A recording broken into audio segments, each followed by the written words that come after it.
My daughter sent me to a hotel for her in-laws, to stay in my own room. 12 hours later, everything collapsed.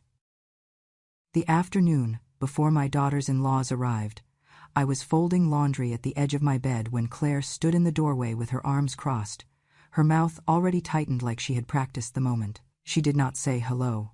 She did not sit. She said, "Mom, pack your things." The sentence landed without emotion, like a receipt being read aloud. I looked up at her, still holding one of her son's socks, and I asked, quietly and honestly, "Where am I supposed to sleep?" She exhaled through her nose as if I had asked something selfish. "A hotel," she said. "My in-laws are coming. I am not making them sleep on a sofa. You understand, right?" I tried to speak again, but Benjamin's voice slid in first, smooth and sharp at the same time.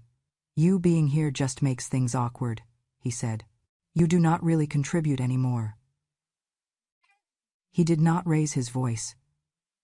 He did not need to. His mother, Evelyn, had already walked past me into my room, opening drawers with 2 fingers as if checking produce. "This room is small," she said, glancing at the walls, "but at least it is quiet. I cannot tolerate that old smell." Richard laughed softly, the way men do when they want to agree without appearing cruel. "At her age," he said, "people should know when to make space." I stood there, a guest in my own room, and realized no one was waiting for me to answer. Claire had been preparing for this longer than I understood. I had heard Tanya's voice through the phone more times than I could count, whispering poison dressed as advice. "Your mom still lives with you?" Tanya had said once, loud enough for me to hear from the hallway. "That sounds so dependent." Another time. "Benjamin's family is on a different level. You need to clean things up before they arrive." Claire never defended me. She laughed nervously and said she was trying her best. Benjamin did not like me because I saw him clearly. He did not hate me for being old. He hated me because I remembered things he needed forgotten and numbers he needed blurred. I had kept books my entire life, first for my husband's small construction business and later for neighbors who trusted my eye. When Benjamin talked about numbers, they did not line up. When he talked about success, it felt rehearsed. I never praised him the way he wanted, never nodded along. I asked questions. I remembered figures. And this house, the one he now walked through like a stage, had been paid for, with years of careful planning, overtime shifts, and the quiet discipline my husband and I shared. I believed, foolishly, that it would hold our family together. As I stood there listening to them decide my place, I felt something give way inside me, not loudly, not dramatically, but with a clarity that frightened me. I saw how easily I had become an inconvenience, how quickly motherhood turned into clutter. About 200 words into this moment, when my hands began to shake and I realized I was being erased while standing upright. I want to pause just long enough to say this to you, listening now. If you feel justice deserves celebration, smash that hype button and let stories like this keep breathing. Let them echo far, far away. Your support helps us bring understanding and love to those who deserve it. Thank you so much. Keep listening. Because what happened next did not happen by accident. Claire dropped the hotel keys into my palm without looking at me. The metal was cold, heavier than it should have been. "It is just for a night," she said, already turning away. "Do not make a scene." I went to the closet and pulled out my old suitcase, the one with the broken zipper I kept, because it still worked if you were patient. I packed slowly, choosing things that did not wrinkle, things that made no noise. Benjamin leaned against the door frame as I passed him. "Check out on time," he said. "Do not embarrass my family." I walked out of the room that once held my marriage, my grief, and my hope, holding a suitcase like proof that I could still leave on my own feet. The hotel room smelled like bleach and old carpet, the kind of clean that tries too hard to erase what came before.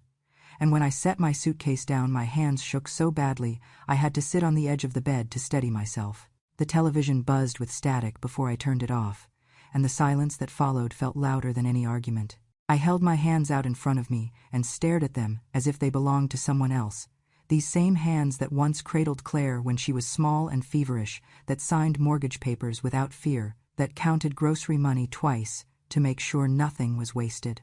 I had trusted these hands to build a life, and now they trembled over a motel bedspread.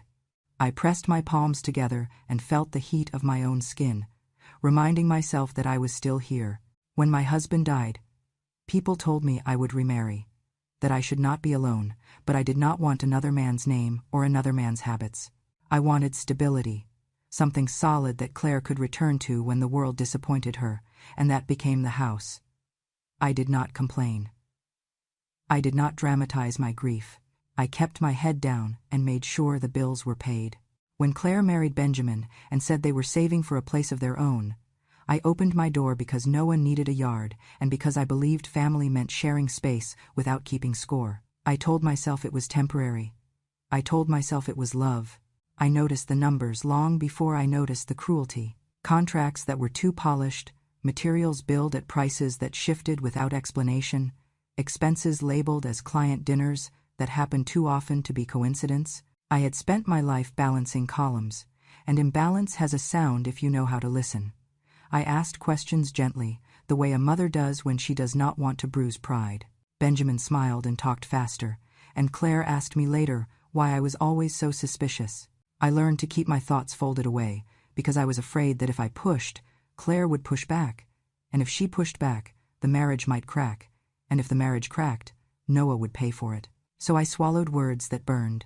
I told myself endurance was a form of strength. What I did not understand then was that silence can turn into permission. Claire began to see me not as support but as weight, something she carried because she had always carried it. Every time she looked at me, she saw the childhood she wanted to outgrow, the years after her father died when money was counted and trips were postponed. She saw how much I had done and how little she felt she had earned on her own, and instead of gratitude, that debt made her angry. Benjamin fed that anger carefully, never loudly. He would say things like, "Your mom always makes you feel like you owe her," or "We will never be our own family if she is always here watching." And Claire would nod, relieved to hear her resentment named as reason. I was not just poor to them. I was proof of something they wanted to forget. Sitting there in that room, I realized how often I had chosen quiet because I believed it was kinder. I had believed that love meant absorbing damage so others could remain intact. But kindness that requires you to disappear is not kindness at all. It is erasure dressed up as sacrifice. I lay back on the bed and stared at the ceiling, thinking about all the times I had laughed off comments, all the dinners where I cleared plates before being asked, all the small ways I had shrunk to make their lives smoother. Around midnight, my phone buzzed on the nightstand, the sound sharp enough to make me jump. It was a message from Claire. "Come back early tomorrow," it read. "Do not hang around the house. They will be uncomfortable." I read it twice, then a third time, waiting for something softer to appear between the lines, some hint that she missed me or worried about me. But there was nothing, just instruction. I whispered to the empty room, "I am her mother," and the words sounded strange, like a language I had almost forgotten how to speak. The first 2 hours after midnight passed without mercy, my body doing what it had always done when it thought it was safe to finally break. I cried into the pillow without sound, not because I was brave, but because I had learned how to make grief efficient.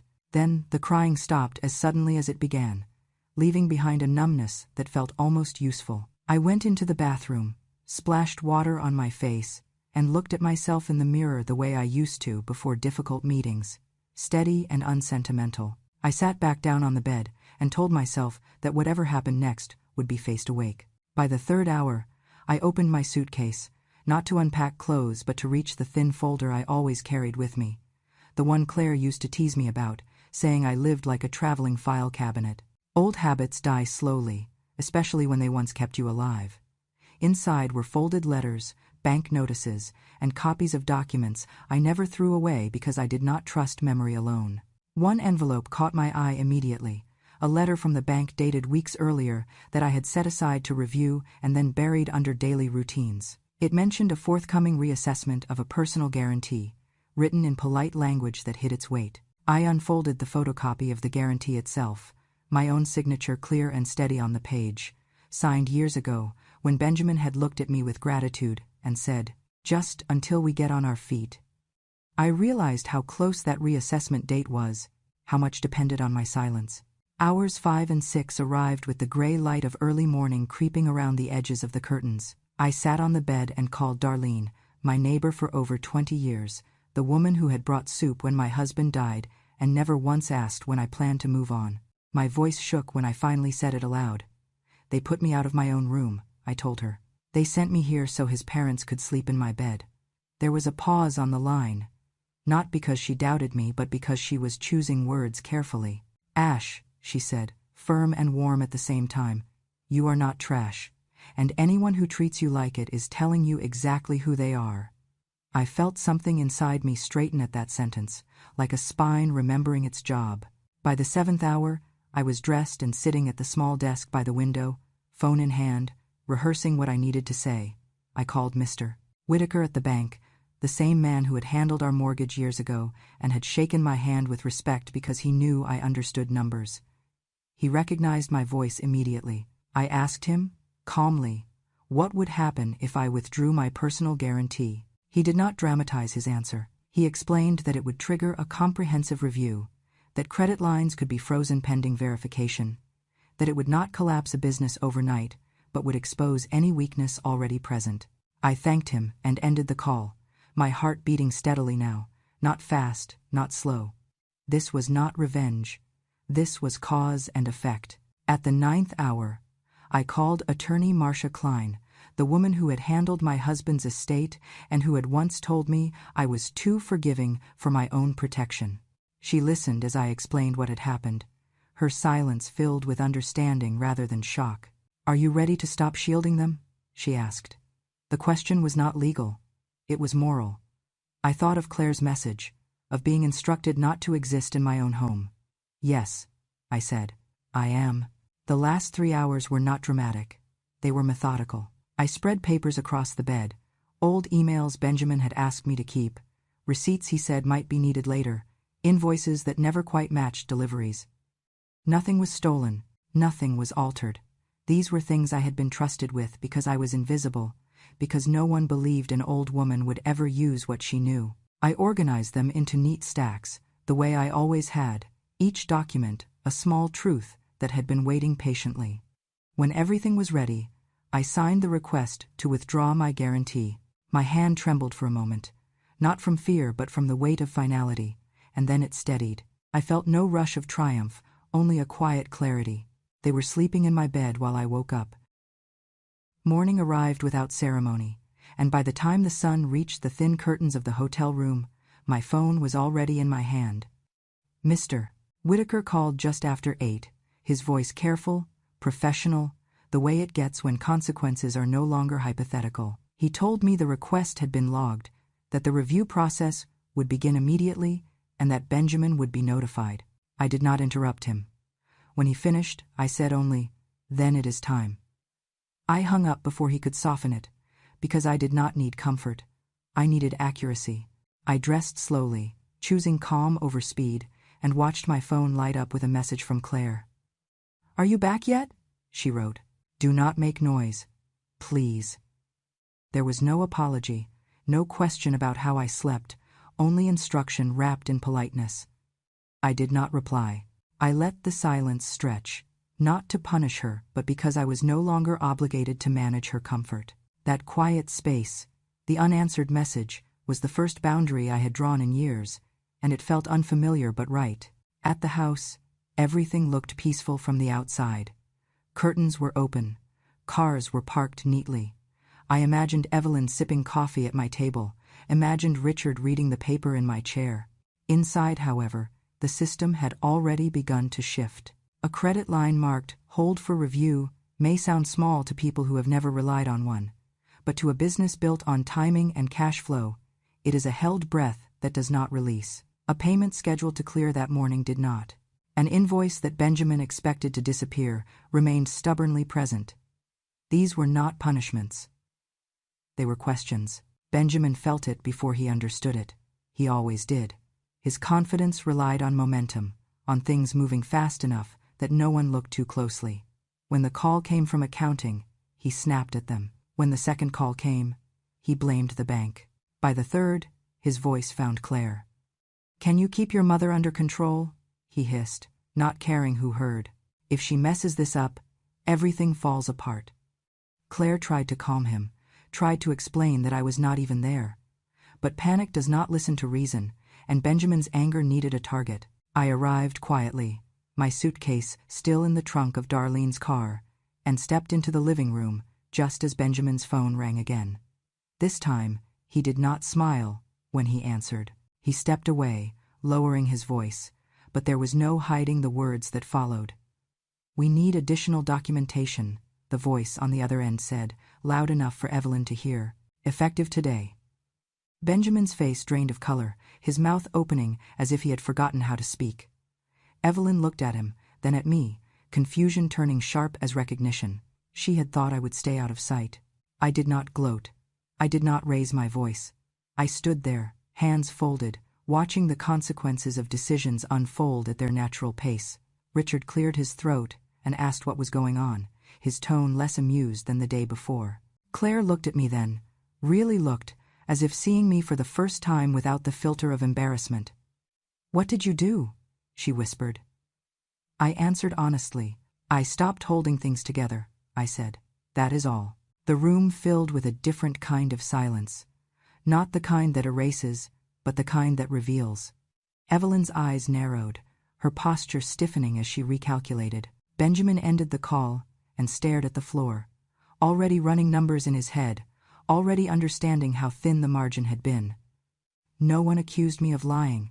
No one asked for proof. They all knew, in their own way, that this house had been standing on borrowed balance. I did not feel triumph as I watched them struggle to regain footing. I felt something steadier, something closer to relief. For years, I had believed that keeping the peace required me to absorb every shock. That morning taught me otherwise. I had not pushed them. I had simply stepped aside. I did not learn how to read numbers from Benjamin. I learned it from survival. Before my husband ever owned his small construction company, I kept the books because we could not afford mistakes. Every receipt mattered. Every decimal told a story. When he trusted me with the ledgers, he said it was because I remembered what money felt like when there was not enough of it. I taught Claire the same way, at the kitchen table, showing her how to balance a checkbook before she was old enough to drive, telling her that money was not power but responsibility. When Benjamin first came around, polite and eager, I recognized the signs early, not of crime, but of comfort with bending edges. Numbers rounded where they should not, timelines shifted to look cleaner. I noticed because I had spent a lifetime noticing. At first, I corrected him gently. I asked where receipts were. I asked why a supplier charged one amount last month and another this month for the same material. Benjamin smiled, thanked me, and changed the subject. Later, he stopped smiling. He told Claire I was anxious, that I worried too much, that I did not understand how modern businesses worked. Claire believed him because believing him was easier than believing her mother was right again. So I stepped back.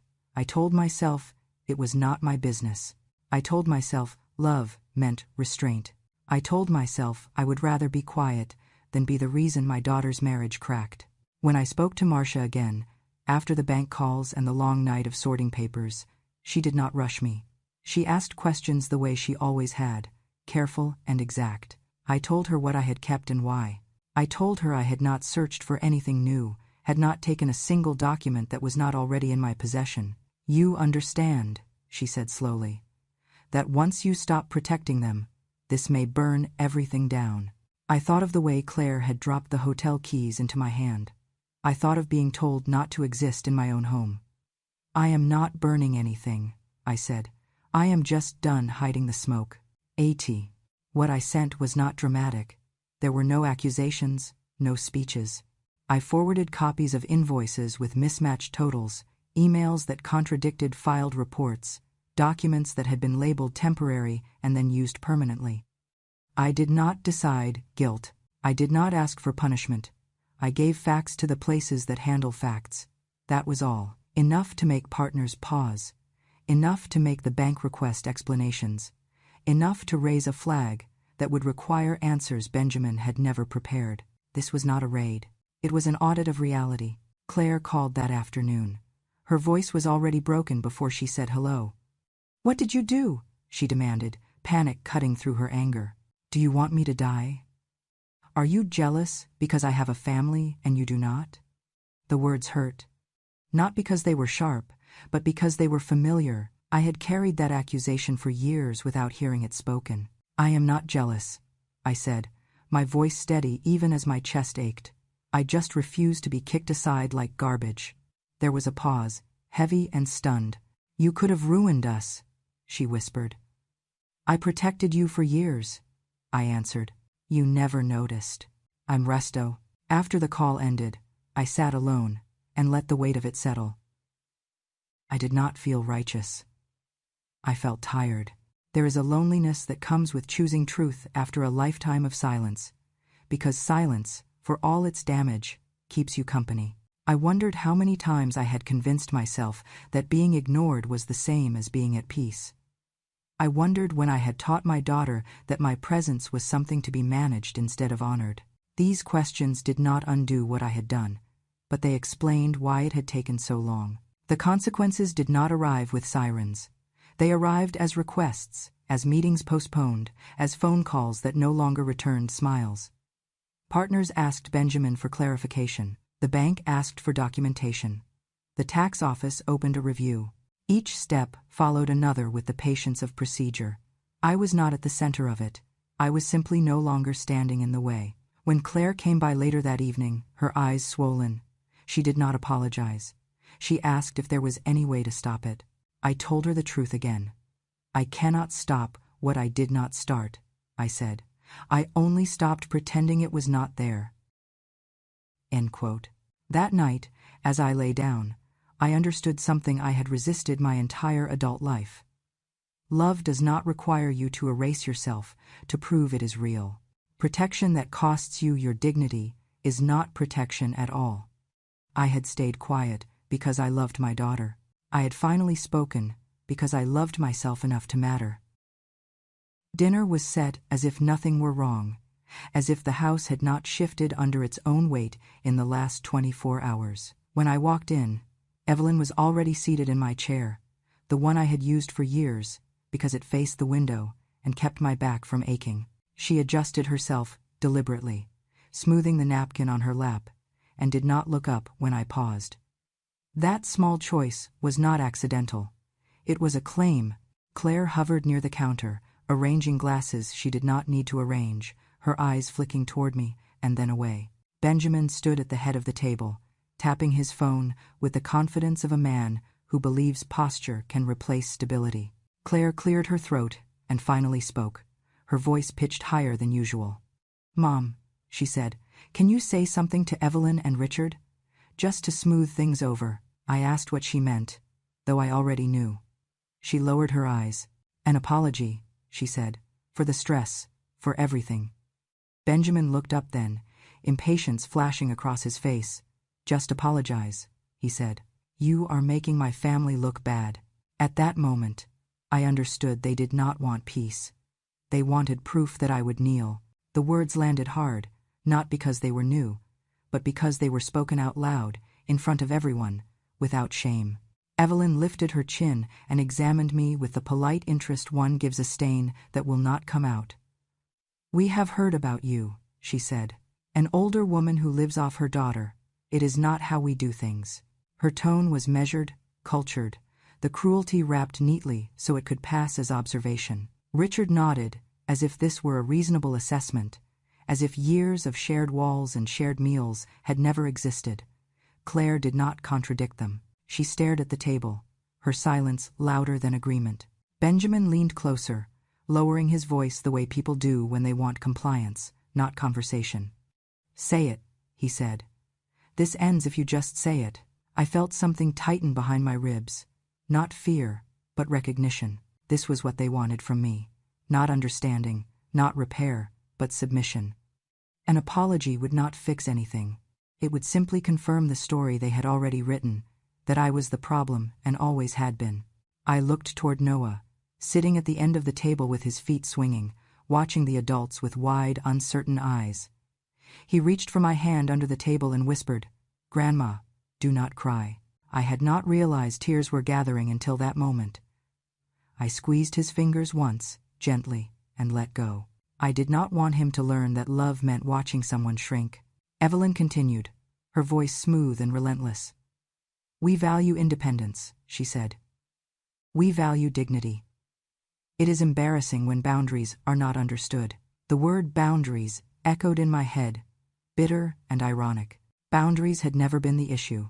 Control had.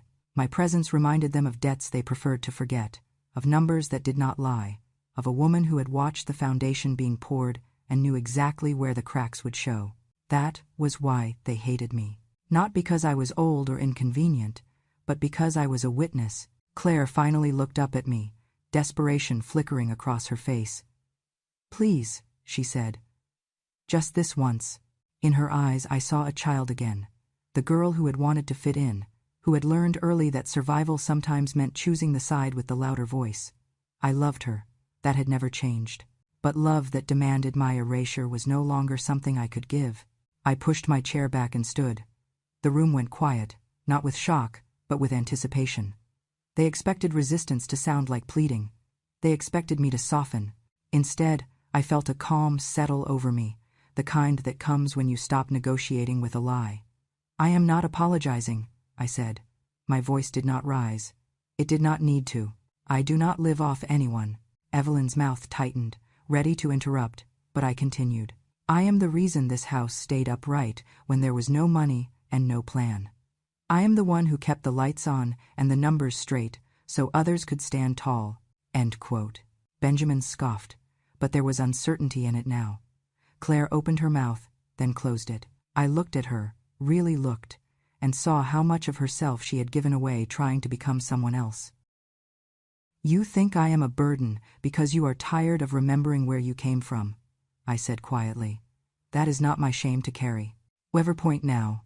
Evelyn stood then, her chair scraping loudly against the floor.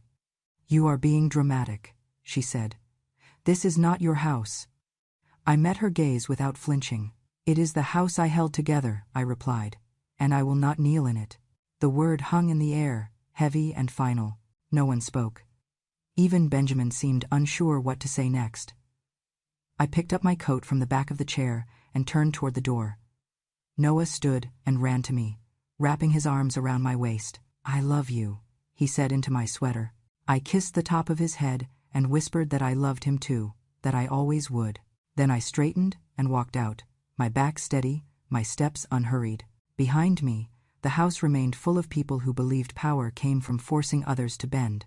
Ahead of me was a quieter space, one where I no longer had to prove my worth by enduring humiliation. I had not apologized. I had not bowed, and for the first time in years, I did not feel small walking away. The collapse did not announce itself with shouting or flashing lights. It moved the way truth usually does, quietly and then all at once.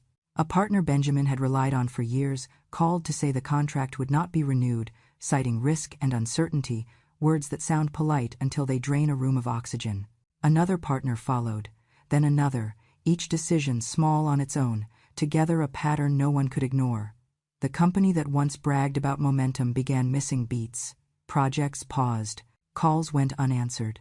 By the end of the week, employees started asking questions Benjamin could not answer. Paychecks arrived late, then later. One foreman stopped by the house and waited on the porch, hat in his hands, asking when things would be resolved. Benjamin told him soon, always soon, but the word lost its meaning when nothing followed it. Men who had trusted him with their labor began to trust him less with their patience. Fear spreads faster than confidence ever did. The bank asked for documentation again, not because they wanted to be cruel, but because discrepancies invite scrutiny.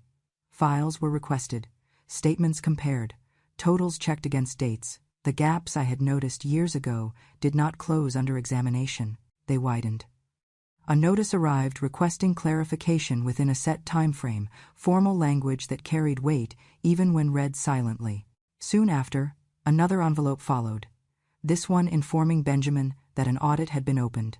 No accusations, just process. the kind that does not care who you think you are. Evelyn and Richard stopped offering opinions and started asking questions. Benjamin, Evelyn said one evening, her voice sharp with worry rather than judgment.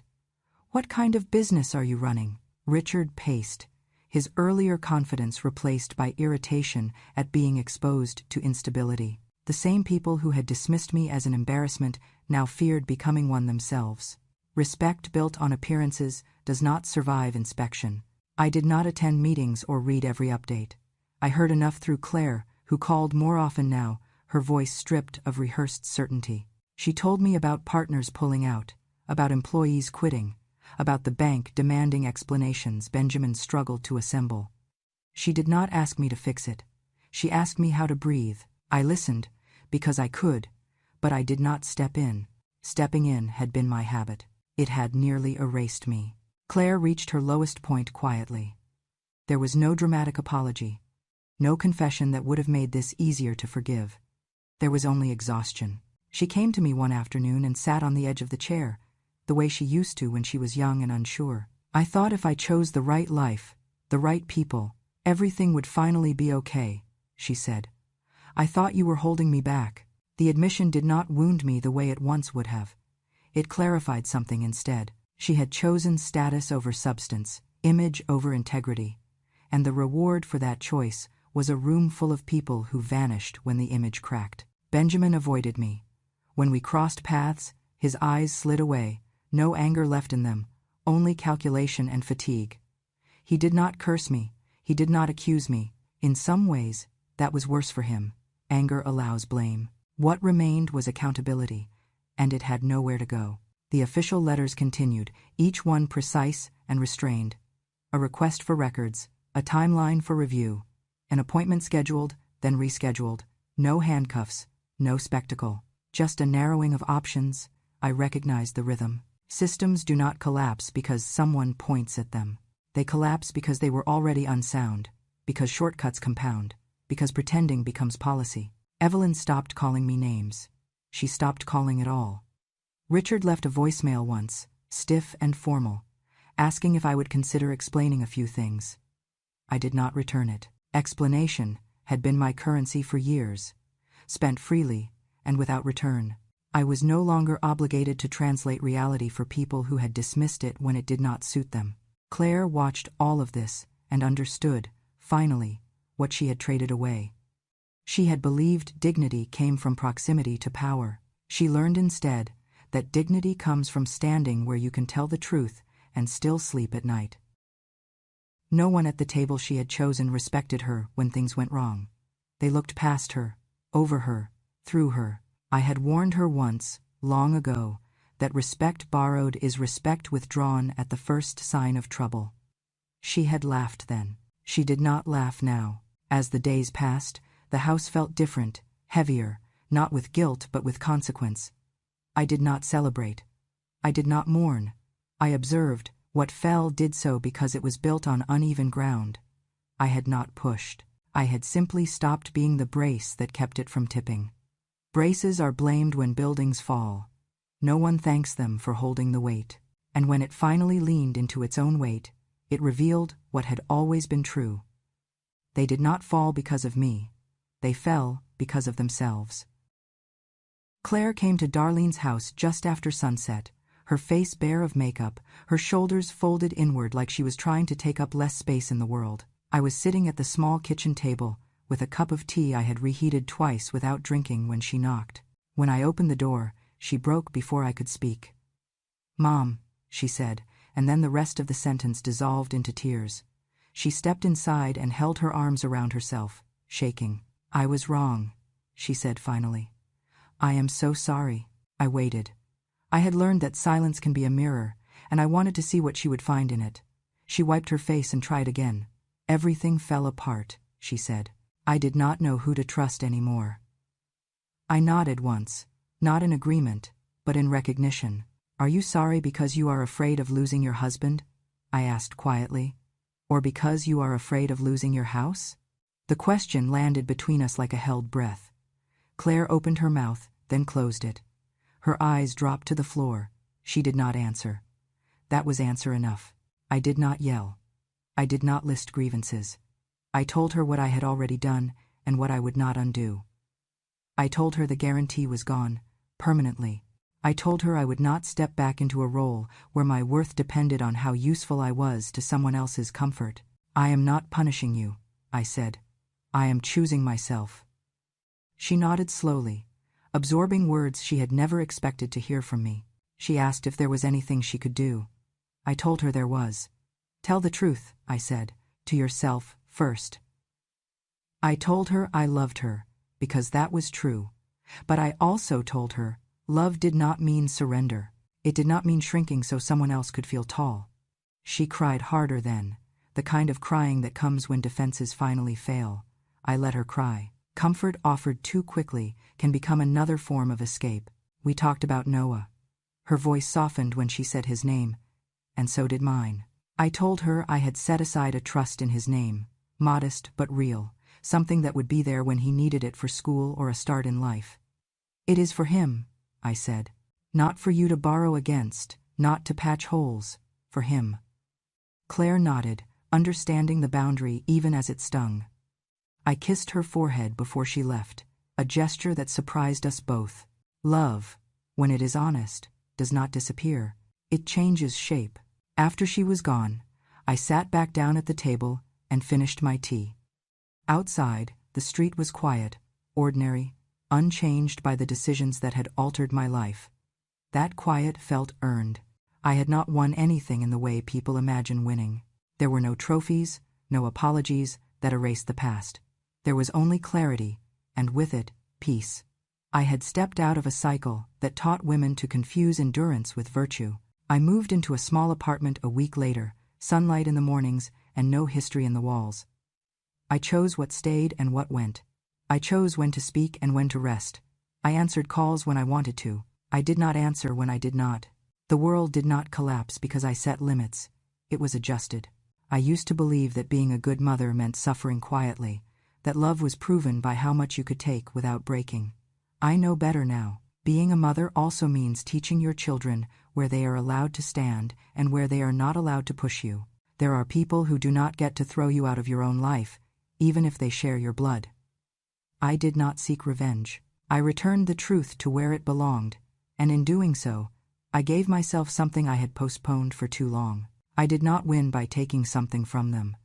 I won by taking myself back. A life that was finally my own. Before I go, I want to leave you with this. I did not tell my story for pity. I told it so the truth would stop sitting alone in the dark. Too many women learn to stay quiet, to endure, to believe love means disappearing piece by piece. It does not. Silence can be strength, but only when it is chosen, not forced. If my story sounded familiar, if it stirred something you have carried quietly for years, know this. You are not weak for surviving, and you are not cruel for finally choosing yourself. Time does not erase dignity. Age does not cancel truth.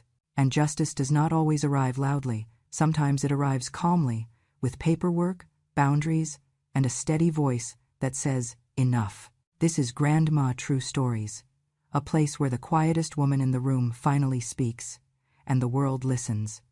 If you believe stories like this matter, please subscribe to the channel. Your support helps keep these voices alive, reaching the hearts that need them most. Thank you for sitting with me. Thank you for listening. And remember, wisdom does not shout, it remembers.